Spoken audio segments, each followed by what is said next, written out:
ನಾಳೆಯಿಂದ women's premier league season 4 ಆರಂಭ ಆಗ್ತಾ ಇದೆ. ಅಂದಹಾಗೆ ಈ ಬಾರಿ ಮೆಗಾ ಆಕ್ಷನ್ ಇತ್ತು. ಅದರಿಂದ ಹಲವಾರು ತಂಡಗಳು ತಮ್ಮ ಆಟಗಾರರ ಬದಲಾವಣೆಯನ್ನು ಮಾಡಿದೆ. ಹಾಗೆ ನಾನು ಈ ವಿಡಿಯೋದಲ್ಲಿ ಎಲ್ಲ ತಂಡಗಳ ಓಪನಿಂಗ್ ಬ್ಯಾಟ್ಸ್ಮನ್ಗಳು ಮತ್ತು ಹೊಸ ಕ್ಯಾಪ್ಟನ್ಗಳು ಯಾವ ತಂಡಕ್ಕೆ ಆಗಿದ್ದಾರೆ ಅನ್ನೋದನ್ನು ನಾನು ಎಕ್ಸ್ಪ್ಲೈನ್ ಮಾಡ್ತೀನಿ. ಅಂದಾಗೆ ನೀವು ಮೊದಲ ಬಾರಿಗೆ ನಮ್ಮ ಚಾನೆಲನ್ನು ನೋಡ್ತಾ ಇದ್ದರೆ ದಯವಿಟ್ಟು ಸಬ್ಸ್ಕ್ರೈಬ್ ಮಾಡ್ಕೊಳ್ಳಿ. ಆ್ಯಂಡ್ ಮೊದಲಿಗೆ ನಾನು ಹೇಳುವಂತಹ ತಂಡ ಬಂದು defending champions Mumbai Indians. Mumbai Indians ಈ ಬಾರಿ ಹೇಲಿ ಮ್ಯಾಥ್ಯೂಸ್ ಅನ್ನು ರಿಟೈನ್ ಮಾಡ್ಕೊಂಡಿತ್ತು. ಪ್ರಾಬಬ್ಲಿ ಹೇಲಿ ಮ್ಯಾಥ್ಯೂಸ್ ಮತ್ತು ಅಮನ್ಜೋತ್ ಕೌರ್ ಇಬ್ಬರು ಓಪನ್ ಮಾಡ್ತಾರೆ. ನಿಮ್ಗೆ ಗೊತ್ತಿರೋ ಹಾಗೆ ಹೇಲಿ ಮ್ಯಾಥ್ಯೂಸ್ ವೆಸ್ಟ್ ಇಂಡೀಸ್ನ ವಿಮೆನ್ಸ್ ಟೀಮ್ ಕ್ಯಾಪ್ಟನ್ ಕೂಡ ಆಗಿದ್ದಾರೆ. ಆ್ಯಂಡ್ ಇವರು ಮುಂಬೈ ಇಂಡಿಯನ್ಸ್ ಪರವಾಗಿ ಲಾಸ್ಟ್ 3 ಸೀಸನ್ಸ್ ಇದು ಆಡ್ತಾ ಇದ್ದಾರೆ. ಸೊ ಅದರಲ್ಲಿ 758 ರನ್ಸನ್ನು ಹೊಡೆದಿದ್ದಾರೆ. ಇವರ ಸ್ಟ್ರೈಕ್ ರೇಟ್ 121 ಇದೆ. ಅಮನ್ಜೋತ್ ಕೌರ್ ಇಷ್ಟು ವರ್ಷ ಮಿಡಲ್ ಆರ್ಡರ್ ಆಡ್ತಾ ಇದ್ರು. ಆ್ಯಂಡ್ ಎಸ್ತಿಕಾ ಬಾಟಿ ಓಪನ್ ಮಾಡ್ತಾ ಇದ್ರು. ಪ್ರಾಬಬ್ಲಿ ಈ ಬಾರಿ ಅಮನ್ಜೋತ್ ಕೌರ್ ಓಪನ್ ಮಾಡ್ಬೋದು ಮುಂಬೈ ಇಂಡಿಯನ್ಸ್ ಪರವಾಗಿ. ಮತ್ತು ಇವರ ನಾಯಕತ್ವವನ್ನು ಪ್ರಾಬಬ್ಲಿ 2 ಸಲ ಟ್ರೋಫಿ ಗೆದ್ದಿರುವಂತಹ ಹರ್ಮನ್ಪ್ರೀತ್ ಕೌರ್ ಈ ಬಾರಿ ಮತ್ತೆ ಲೀಡ್ ಮಾಡ್ತಾ ಇದ್ದಾರೆ. ಆ್ಯಂಡ್ ಸೀಸನ್ 2ನ ಚಾಂಪಿಯನ್ ಆಗಿದ್ದಂತಹ royal challengers Bangalore team, so ಇದರ ಕ್ಯಾಪ್ಟನ್ ಆಗಿ ಸ್ಮೃತಿ ಮಂದನ್ ಅವರು ಲಾಸ್ಟ್ 3 ಸೀಸನಿಂದ ಲೀಡ್ ಮಾಡ್ತಾ ಇದ್ದಾರೆ. ಅವರೇ ಓಪನಿಂಗ್ ಬ್ಯಾಟ್ಸ್ಮನ್ ಕೂಡ ಅವರೇ ಆಗಿದ್ದಾರೆ. ಆ್ಯಂಡ್ ಇವರ ಟೋಟಲ್ ರನ್ಸ್ 646 ಇದೆ ಮತ್ತು ಇವರ ಸ್ಟ್ರೈಕ್ ರೇಟ್ ಬಂದು 128 ಇದೆ. ಮತ್ತು ಇವರಿಗೆ ಈ ಬಾರಿ ಆಕ್ಷನ್ನಲ್ಲಿ 60 ಲ್ಯಾಕ್ಗೆ ಖರೀದಿ ಮಾಡಿದಂತಹ ಜಾರ್ಜಿಯಾ ವಾಲ್ RCBಯ ಓಪನಿಂಗ್ ಬ್ಯಾಟ್ಸ್ಮನ್ ಆಗಿ ಆಡ್ತಾ ಇದ್ದಾರೆ. ಆ್ಯಂಡ್ ಇವರು ತುಂಬ ಪವರ್ ಹಿಟ್ಟಿಂಗ್ ಕ್ಯಾಪಬಿಲಿಟಿ ತುಂಬ ಇದೆ. ಇವರ ಸ್ಟ್ರೈಕ್ ರೇಟ್ ತುಂಬ ಚೆನ್ನಾಗಿದೆ. ಹೈಯೆಸ್ಟ್ ಸ್ಟ್ರೈಕ್ ರೇಟ್ ಇದೆ 168. WPLನಲ್ಲಿ ಇವರದೇ ಹೈಯೆಸ್ಟ್ ಸ್ಟ್ರೈಕ್ ರೇಟ್ ಇರೋದು 168. ಮತ್ತು ಇವರದ್ದು ಹೈಯೆಸ್ಟ್ ಸ್ಕೋರ್ ಕೂಡ ಇವ್ರದ್ದೇ ಇದೆ 99 ಅಗೇನ್ಸ್ಟ್ RCBನೇ ಹೊಡೆದಿದ್ರು ಲಾಸ್ಟ್ ಇಯರ್ UP ವಾರಿಯರ್ಸ್ಗೆ ಆಡ್ತಾ ಇದ್ದಾಗ. ಈ ಬಾರಿ RCB ಪರವಾಗಿ ಆಡ್ತಾ ಇದ್ದಾರೆ. ಸೊ ಸ್ಮೃತಿ ಮಂದಣ್ಣ ಜೊತೆ ಒಂದು ಒಳ್ಳೆಯ ಪೇರ್ ಆಗಿ ಜಾರ್ಜಿಯಾ ವಾಲ್ ಆಡ್ಬೋದು ಈ ಬಾರಿ.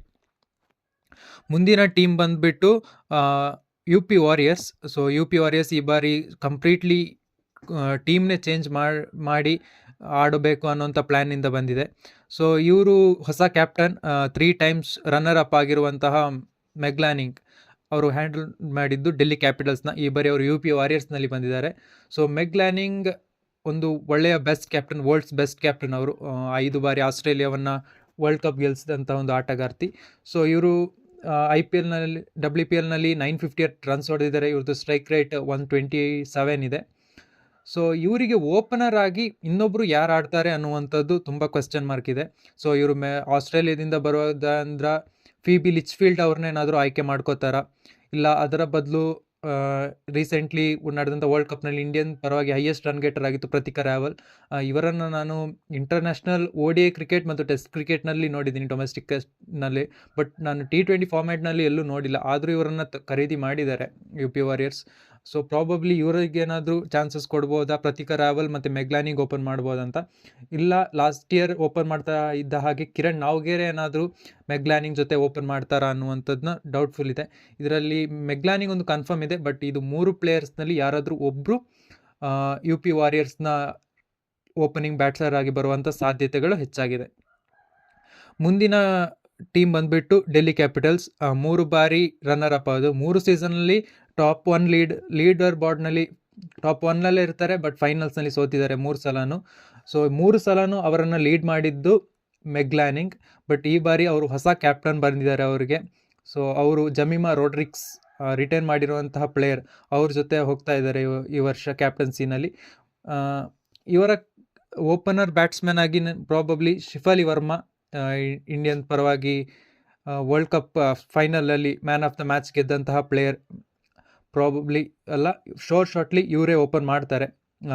ಇವರ ಜೊತೆಗೆ ವರ್ಲ್ಡ್ ಕಪ್ನಲ್ಲಿ ಹೈಯೆಸ್ಟ್ ಸ್ಕೋರರ್ ಆಗಿದ್ದಂತಹ ಲಾರಾ ಉಲ್ವಾಟ್ ಓಪನ್ ಮಾಡ್ಬೋದು ಡೆಲ್ಲಿ ಕ್ಯಾಪಿಟಲ್ಸ್ನೇ.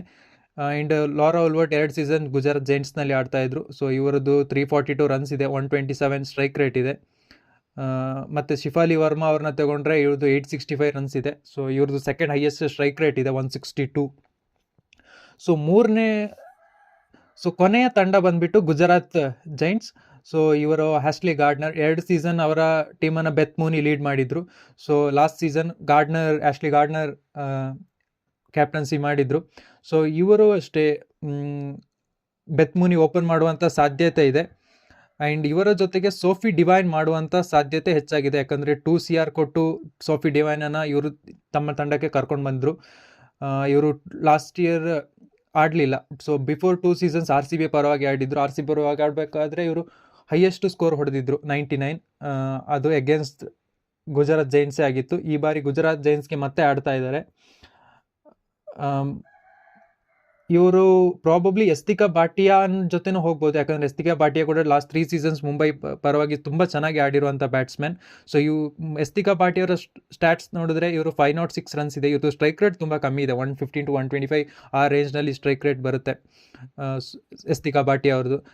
ಸೋಫಿ ಡಿವೈನ್ ಅವ್ರದ್ದು ಸ್ಟ್ರೈಕ್ ರೇಟ್ 153 ಇದೆ. ಪ್ರಾಬಬ್ಲಿ ಸೋಫಿ ಡಿವೈನ್ ಮತ್ತು ಬೆತ್ ಮೂನಿ ಓಪನ್ ಮಾಡುವಂಥ ಸಾಧ್ಯತೆ ಇದೆ. ಒನ್ ಕೇಸ್ ಸೋಫಿ ಡಿವೈನ್ ಏನಾದರೂ ನಂಬರ್ 4ನಲ್ಲಿ ಅವರ ನ್ಯೂಜಿಲೆಂಡ್ ಟೀಮ್ಗೆ ಆಡ್ತಾ ಇದ್ರು, ಸೊ ಅವರೇನಾದರೂ ನಂಬರ್ 4 ಆಡಿದ್ರೆ ಸೊ ಅದರಲ್ಲಿ ಎಸ್ತಿಕಾ ಭಾಟಿ ಓಪನ್ ಮಾಡುವಂಥ ಸಾಧ್ಯತೆ ಇದೆ. ಇದಿಷ್ಟು ಈ ವಿಡಿಯೋದಲ್ಲಿ. ಈ ವಿಡಿಯೋ ಇನ್ಫಾರ್ಮೇಷನ್ ಅನಿಸಿದರೆ ಸಬ್ಸ್ಕ್ರೈಬ್ ಮಾಡಿ. Thank you.